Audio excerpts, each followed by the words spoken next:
حضرت خلیل اللہ کے ہاں اولاد نہیں ہے. حضرت سارہ کے بعد حضرت ہاجرہ سلام اللہ علیہا سے نکاح فرمایا اور اللہ تعالیٰ نے حضرت ہاجرہ کے بطن سے ایک پیارا بیٹا عطا کیا جس کا نام اسماعیل رکھا.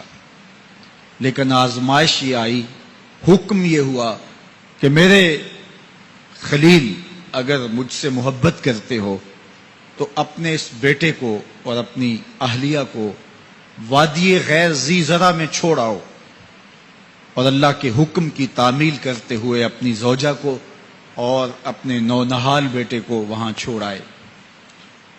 پھر 13 سال کی عمر کو جب حضرت اسماعیل پہنچے تو حضرت خلیل اللہ ملنے گئے. ایک خواب دیکھا. خواب میں کیا منظر تھا کہ میں اپنے بیٹے کو ذبح کر رہا ہوں. اللہ اکبر! یہ کوئی آسان کام نہیں تھا، لیکن نبی کا خواب بمنزلہ وحی ہوتا ہے. ہمارے خواب شیطانی وسوسے بھی ہوتے ہیں، الجھے ہوئے خیالات کا عکس ادغاث احلام بھی ہوتے ہیں، اور ہمارے کچھ خواب اچھے بھی ہوتے ہیں. نبوت کا 46واں حصہ بھی خوابوں کو کہا گیا ہے، اچھے خوابوں کو. لیکن نبی کا خواب محض خیر پر مشتمل ہوتا ہے اور شیطان کے وسوسے کا نتیجہ نہیں ہوتا. یہ اللہ کی طرف سے نبی کو القاء کی گئی بات ہوتی ہے. اب حضرت ابراہیم علیہ السلام کو خواب یہ آتا ہے کہ میں اپنے بیٹے کو ذبح کر رہا ہوں. 13 سال کا نونہال بیٹا، اور بیٹا بھی وہ جو اللہ سے دعائیں مانگ مانگ کے لیا گیا. حکم ہے کہ اس بیٹے کو میری رضا کے لیے ذبح کر دو. اللہ اکبر! حضرت خلیل اللہ اٹھے، بیدار ہوئے اور اس خواب کی تکمیل کے لیے آمادہ ہو گئے. اپنی زوجہ سے کہا، زوجہ محترمہ حضرت ہاجرہ سلام اللہ علیہا سے کہا کہ بیٹے کو تیار کر دو، دوست کی دعوت پہ لے جانا ہے. خلیل عربی میں دوست کہتے ہیں، اور اللہ نے حضرت ابراہیم کو خلیل اللہ اپنا دوست قرار دیا تھا. تو کہا دوست کے بلاوے پہ جانا ہے، دوست کی دعوت پہ جانا ہے، تو بیٹے کو تیار کر دو. حضرت ہاجرہ شہزادے کو تیار کر دیتی ہیں، مانگ سجاتی ہیں، تیل لگاتی ہیں، خوبصورت کپڑے پہناتی ہیں. بیٹا تیار ہوتا ہے اور باپ اپنے بیٹے کو لے کر کے منا کی وادی کی جانب بڑھتا ہے.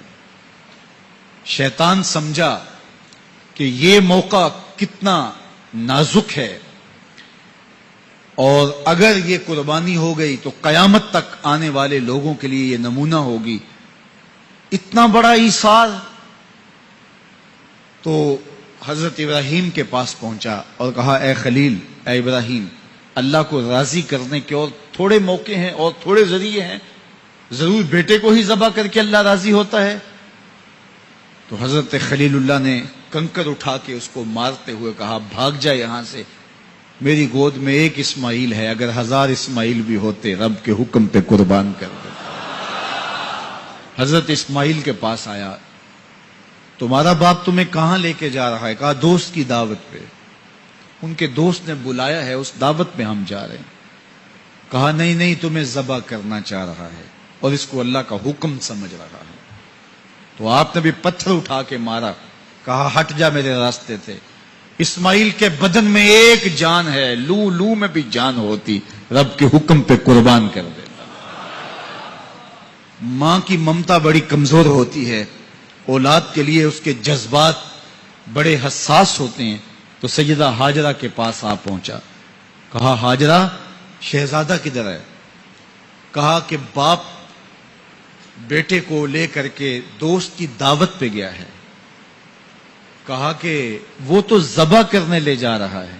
کہا کوئی سوچ کے بات کر، وہ بیٹے کو ذبح کرے گا جس کو اللہ سے مانگ مانگ کے لیا، بڑھاپے کا سہارا، عصائے پیری، راتوں کے رت جگے، سسکیاں، آہیں اور دعائیں اور التجائیں اور تمنائیں اللہ کے حضور کر کر کے رب سے مانگ مانگ کے بیٹا لیا، اور اس کو اپنے ہاتھوں سے ذبح کر دے گا؟ بیٹا تو نالائق بھی ہو تو کوئی باپ اسے ذبح نہیں کرتا. یہ بیٹا، اس کی آنکھوں میں تو نور اور چمک اور روشنی نبوت کی نظر آ رہی ہے، بھلا باپ کیسے ذبح کرے گا؟ تو کہا وہ اسے اللہ کا حکم سمجھ رہا ہے. کہا اچھا، کہا ہاں. تو حضرت حاجرہ نے کہا ظالم تو کہیں شیطان تو نہیں ہے؟ میری گود میں آج ایک اسماعیل ہے، اگر رب کا حکم ہے تو 1000 اسماعیل بھی ہوتا تو قربان کر دو. ماں کی ممتا پہ قربان جائیے، بیٹے کی وفاداری پہ قربان جائیے، اور باپ کی اللہ کے حکم کی تعمیل اور ایثار کے جذبوں پہ قربان جائیے. جب وادی منا میں پہنچے تو حضرت اسماعیل علیہ السلام کو حضرت خلیل اللہ نے کہا یا بنیا، اے میرے بیٹے. کتنا دل آویز لہجہ ہے، کتنا پیار ٹپک رہا ہے. اے میرے بیٹے، میں نے خواب دیکھا ہے. خواب کیا دیکھا ہے؟ کہ میں یہ خواب دیکھ رہا ہوں کہ میں تجھے ذبح کر رہا ہوں. فانظر ماذا ترا، اب تو بتا تیری رائے کیا ہے. باپ بیٹے سے کہے کہ میں تمہیں ذبح کر رہا ہوں تو بیٹے کا انداز کیا ہوگا؟ آج تو باپ کسی بیٹے کو زیادہ محبت سے نواز دے تو دوسرے بیٹے شکایت کو نہ ہو جاتے ہیں کہ ہمارا باپ ظالم ہو گیا ہے. کسی وجہ سے کسی کو ترجیح دے دے، اپنے مال میں سے کسی کو کچھ زیادہ دے دے، اور وہ اس کا اختیاری مال ہو، لیکن اس کے باوجود بھی وہ اپنے چچاؤں کو، عزیزوں کو، رشتہ داروں کو کہتے ہیں جناب ہمارا باپ منصف نہیں رہا، ہمارا باپ زیادتی کر رہا ہے. یار یہاں باپ بیٹے کو کہہ رہا ہے کہ بیٹا میں تجھے ذبح کر رہا ہوں. بیٹے کے تیور نہیں بدلتے. یہ فیضان نظر تھا یا کہ مکتب کی کرامت تھی؟ سکھائے کس نے اسماعیل کو آداب فرزند. باپ نے کہا بیٹا میں تجھے ذبح کر رہا ہوں. بیٹے کا دل آویز جواب سنیے. بیٹا سر جھکا دیتا، امتثال امر تھا، حکم کی تعمیل تھی. بیٹا کہتا جی جیسے آپ کی مرضی، یہ بھی امتثال امر تھا. بیٹا خاموشی سے جھک جاتا، یہ بھی امتثال امر تھا.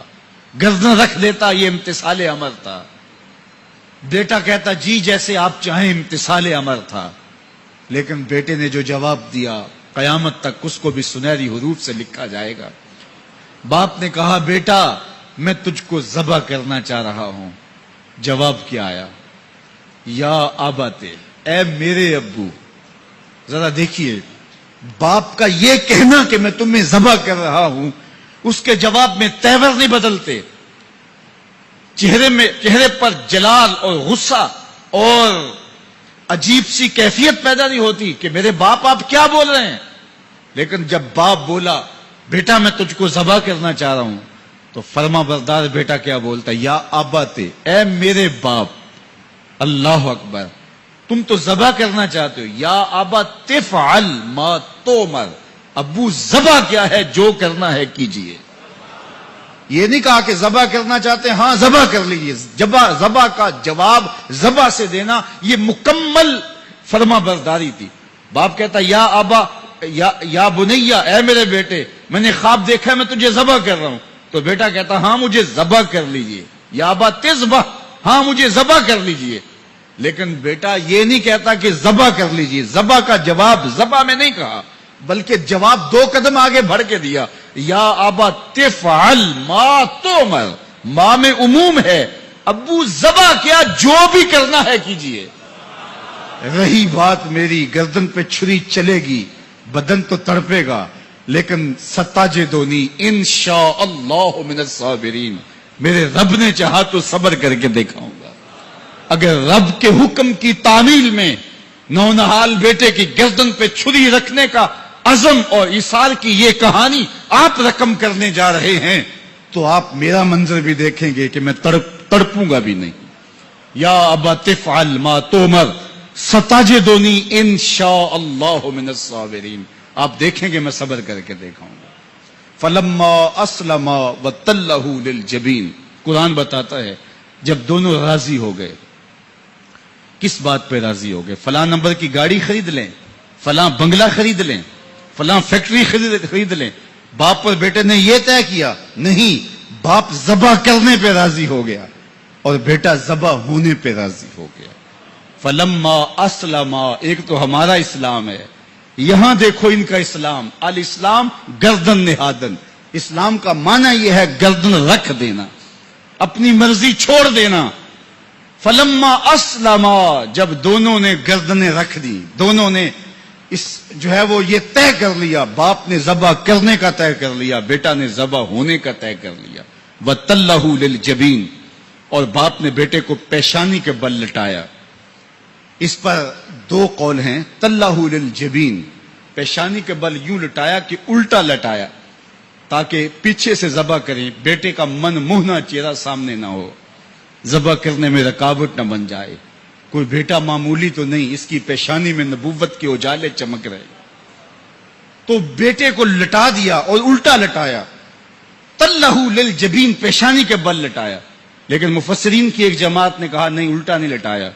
تو تَلَّهُ لِلْجَبِينِ کا معنی کیا ہوا؟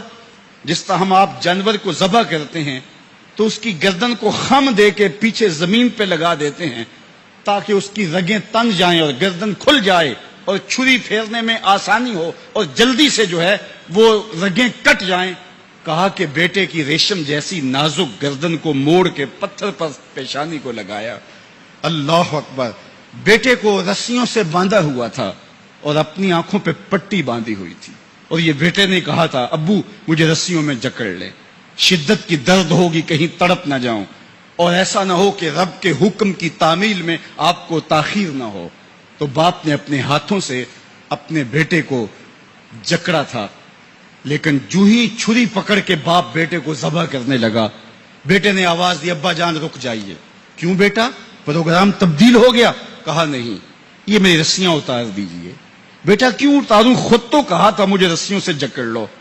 ابا جان میری رسیاں اتار دیجئے، کہیں کل کا مورخ یہ نہ لکھے باپ ذبح کرنا چاہتا تھا، بیٹا ہونا نہیں چاہتا تھا، باپ نے باندھ کے کیا۔ کھول دیجئے رسیاں، نہیں تڑپوں گا۔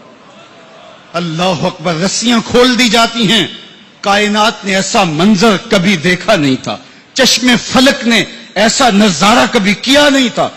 منا کی وادی ہے، فولاد جیسے پگھلے ہوئے پہاڑ ہیں، آسمان سے فرشتے بھی جھک جھک کے حورے غلمان اور رضوان جنت بھی دیکھ رہے ہیں۔ مالک قیامت آنے والی ہے۔ کہا فرشتوں تم نے کہا تھا انسان کو خلیفہ بنایا جا رہا ہے، یہ تو لڑائی کریں گے، سجدے تو ہم کریں گے، ذرا میرے بندے کی اس انوکھی ادا کو بھی تو دیکھو۔ لاؤ سارے سجدے، اپنے قیام لاؤ، اپنے رکوع اور اپنے سجود لاؤ، اور میرے بندے کے اس جذبہ ایثار کے مقابلے میں رکھو۔ اللہ اکبر! حضرت خلیل اپنے نونہال بیٹے کو فلما اسلما وتلہ للجبین، قرآن نے منظر نگاری کی ہے کہ جب باپ بیٹا راضی ہو گئے، باپ ذبح کرنے پہ راضی ہو گیا، منا کی وادی ہے، کوئی تیسرا شخص نہیں ہے، پگھلے ہوئے پہاڑ ہیں، آسمان کا منظر ہے، ہاتھوں میں چھری پکڑی ہے، زمین تھررانے لگی، عرش کانپنے لگا، وادی پہ راشا تاری ہے، سورج سے یہ منظر نہیں دیکھا جا رہا، کارکنان قضاء و قدر کی چیخیں نکل رہی ہیں، مالک یہ کیا ہونے جا رہا ہے؟ کہا ذرا میرے بندے کی ادا تو دیکھو۔ پھر ہاتھوں میں چھری پکڑ کے، آنکھوں پہ پٹی بندھی ہے اور نونہال لیٹا ہے، اور پیشانی موڑ کر کے، گردن موڑ کر کے پیشانی زمین پہ لگائی، اور تنی ہوئی رگوں پر حضرت خلیل اللہ نے جب چھری پکڑ کے چھری کو پوری ہمت کے ساتھ بیٹے کو ذبح کرنے کے لیے جنبش دی۔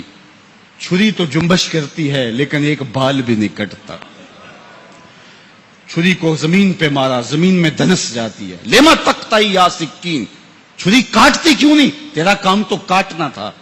آواز آئی الخلیل یامرنی والجلیل ینہانی، خلیل کاٹنے کا کہتا ہے، رب جلیل کہتا ہے خبردار ایک بال بھی کاٹا تھا۔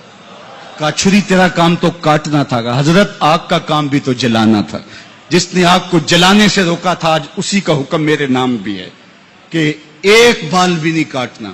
اس سے راستہ اختیار کیا جا سکتا تھا نکلنے کا، میں نے تو چھری چلائی، اب کیا کروں؟ چھری نے کام نہیں کیا، شکر ہوا بیٹا بچ گیا، لیکن نہیں، خلیل سمجھے شاید کوئی دل میں نرمی پیدا ہوئی تو رب نے چھری کو روک دیا، چھری کو پھر پتھر پہ رگڑا، تیز کیا، اور چھری کی نوک کو نازک گلے پہ رکھ کے پورا وزن ڈال دیا، گلا کٹ گیا، خون بہنے لگا۔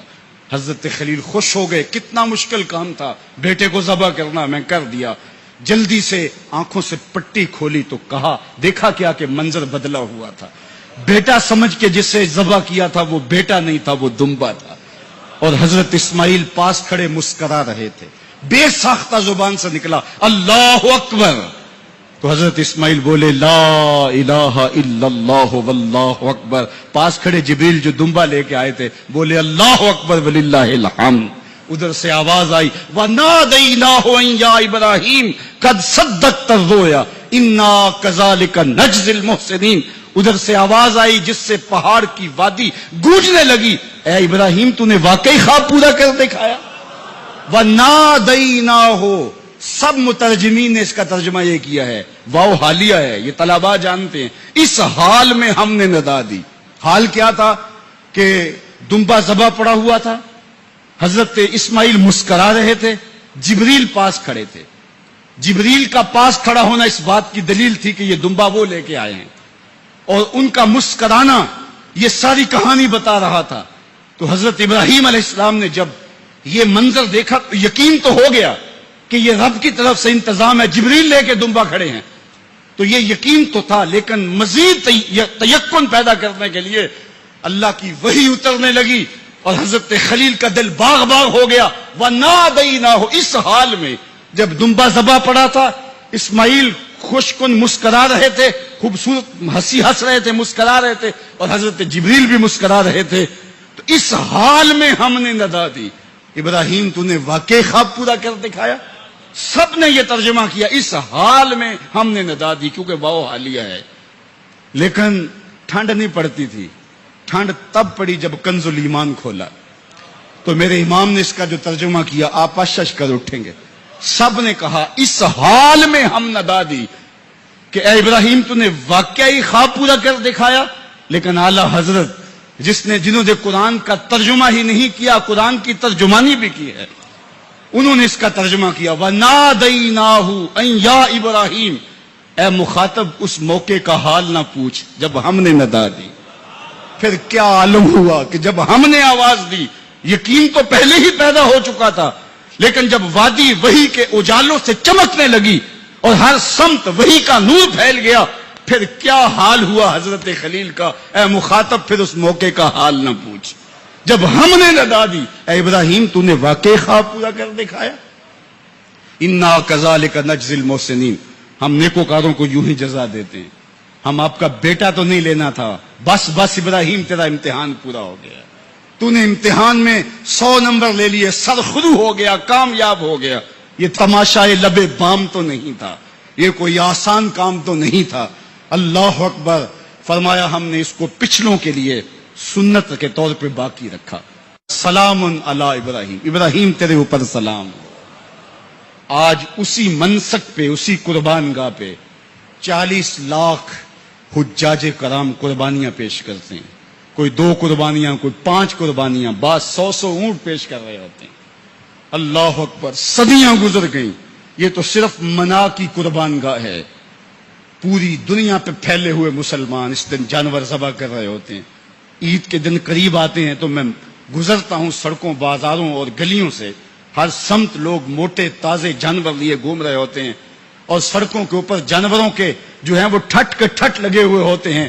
تو میری زبان سے بے ساختہ یہی جملے نکلتے ہیں سلام علی ابراہیم. ابراہیم تیرے اوپر سلام ہو. اللہ اکبر. اب آپ نے شیطان کو کنکر مار لیے جس نے رکاوٹ ڈالی تھی. اللہ اکبر. آ جائیے اس قربان گاہ پہ اور پھر جانور ذبح کیجئے. اللہ اکبر. یہ عنوان ابھی تشنا ہی رہ گیا, لیکن وقت کے دامن میں اتنی گنجائش نہیں, اور آج گرمی کی شدت پہ انشاءاللہ اگلے جمعہ المبارک پھر اسی عنوان کو یہیں سے شروع کریں گے. وآخر دعوانا ان الحمدللہ.